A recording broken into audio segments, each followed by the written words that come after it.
In 2010, Learning Curve had the bright idea to make a toddler version for Thomas Wooden Railway, being named Thomas Wooden Railway Early Engineers Line. Instead of the usual, early engineers only had 4 wheels and were larger as a result. To give you a better example, here's a comparison between an early engineers Thomas and the Thomas that was being released at the time.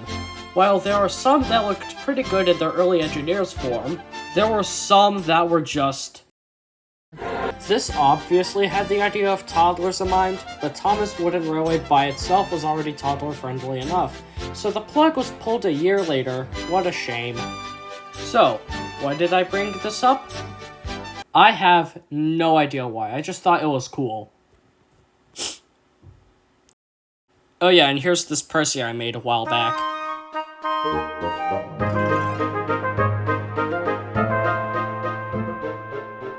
Percy was first made in late 2025, where everything was just card and blue tape, albeit the funnel was used from a plastic straw. After that, I forgot about it. This was during a time where I had my focus on a certain game I won't mention, and so it was left on my desk to rot away. Up until February, that is. By now, I quit said game, and was pretty bored on what to do. So, I decided to get back to it and made a new coal bunker and running board. I also reused several parts, which turned out against my favor in the end, as the cab was pretty asymmetrical. Nonetheless, I looked past it and started painting, but not before adding blue tape to everything.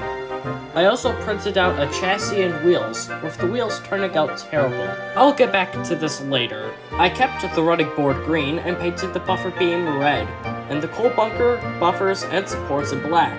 I also went ahead and went over the windows too. It was then I decided to print out new wheels and pistons, and it failed. So I tried again, and it failed. And then I tried again, and it failed. It tried again, it failed again. Then again, and then again some more, and then again, and then I tried to do it one more time, and then This took forever to get the print to work, but after trial and error, it finally worked.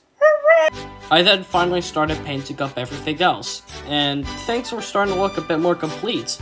I painted the saddle tank and smoke box, fixed some tape, and glued the wheels to the axles, which were just toothpicks. It was around this point I started to aim for a deadline. Since I was going to a train show, I aimed for the 14th and got to it. The whistle, number, dome, and lining around the windows are all in yellow, and I tried to do the saddle tank lining, but it was atrocious, and instead I painted yellow onto paper, cut it to size, and glued the lining like so.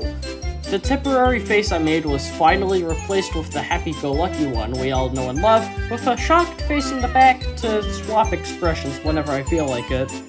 Percy was almost done, yet there was no way for Percy to pull stuff. So I turned to undisclosed resources. After that, I got magnets, glued them together one by one, and finally glued down everything. And thus, Percy was complete for tomorrow, just in time for the train show too. When I woke up, I could not wait. I guess Percy was too, as to celebrate, it fell off the table and broke a piston and magnet. You have to be kidding me. After that, I hastily glued the parts back, and just prayed that they stayed in place, which it did.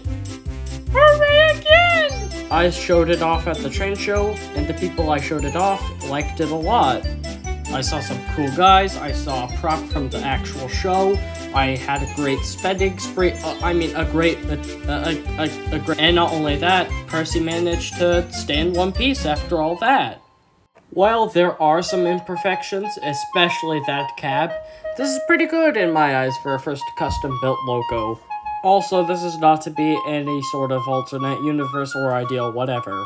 Also, I'm working on another custom, but that's besides the point, just keep an eye out. Okay, that's it. Goodbye.